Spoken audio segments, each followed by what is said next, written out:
Board of Peace is just the latest fig leaf for Israeli impunity. Al-Shara meets Putin as Russia seeks to secure military bases in Syria.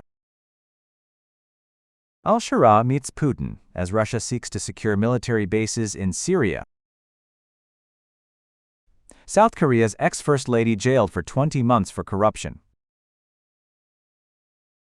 Iranian drone swarms raise alarm for U.S. Navy. Critics of the Gaza ceasefire agreement are accusing Israel of using the deal to secure the release of captives while continuing military operations and maintaining severe restrictions on humanitarian aid. Activists and rights groups claim that since the ceasefire was announced, more than 700 Palestinians have been killed or injured by Israeli fire. They report incidents involving civilians, including children and journalists, and warn that humanitarian conditions have worsened due to shortages of shelter, fuel, and medical supplies. Aid agencies say deliveries into Gaza remain heavily restricted. Reports indicate delays in aid convoys, blocked shelter materials, limited medical equipment, and reduced access for international humanitarian organizations. Israel maintains that such controls are necessary for security reasons. Disputes have also emerged over a military buffer zone established under the ceasefire.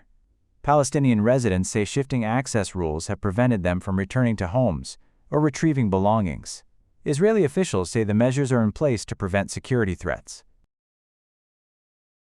Syrian President Ahmed al-Shara is meeting Russian President Vladimir Putin in Moscow as Russia seeks to secure its military presence in Syria following the fall of former leader Bashar al-Assad last year. The Kremlin confirmed that talks will focus on Russian troops stationed at Syria's Khmeimim Air Base and Tartus Naval Base, Moscow's last remaining military outposts outside the former Soviet Union.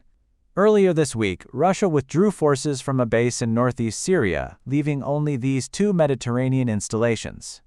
Since Assad was overthrown in December 2024, Russia has moved quickly to build relations with Syria's new leadership. Despite having backed Assad during the civil war, Moscow is now working to maintain its strategic foothold in the country and preserve its influence in the Middle East. President al-Shara has taken a pragmatic approach, allowing Russia to keep its bases.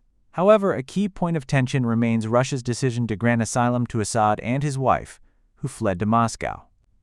The Kremlin has not said whether it will consider Syria's request to extradite the former leader.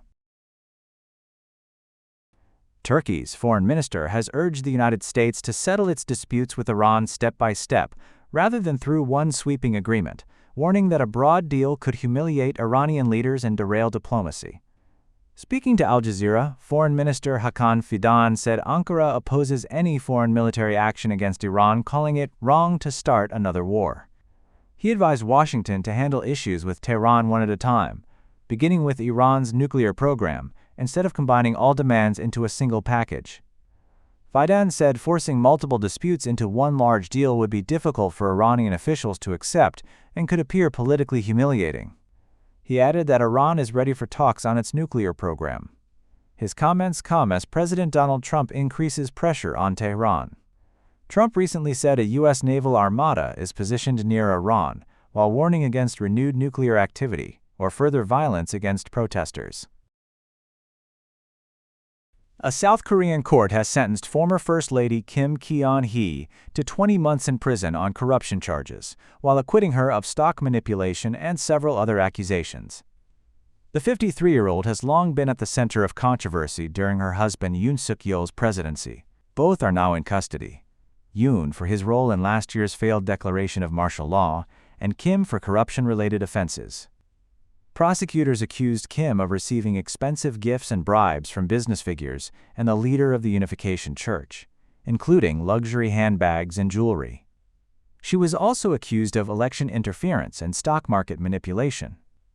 On Wednesday, the Seoul Central District Court found her guilty of corruption but cleared her of stock manipulation and campaign finance violations.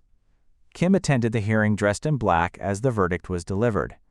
She has denied all major allegations, calling them unjust, though she previously apologized for causing public concern and acknowledged making mistakes. A military drone expert is warning that Iran's drone swarms could pose a serious threat to U.S. naval forces operating in the region, as Washington moves to strengthen its military presence in West Asia. Cameron Chell, CEO of drone manufacturer Dragonfly, told U.S. media that Iran has developed advanced unmanned aerial capabilities that could be used in large-scale swarm attacks against high-value targets, including American aircraft carrier strike groups, such as the USS Abraham Lincoln. He said Iran's drone program represents a low-cost but highly effective asymmetric threat against sophisticated military systems.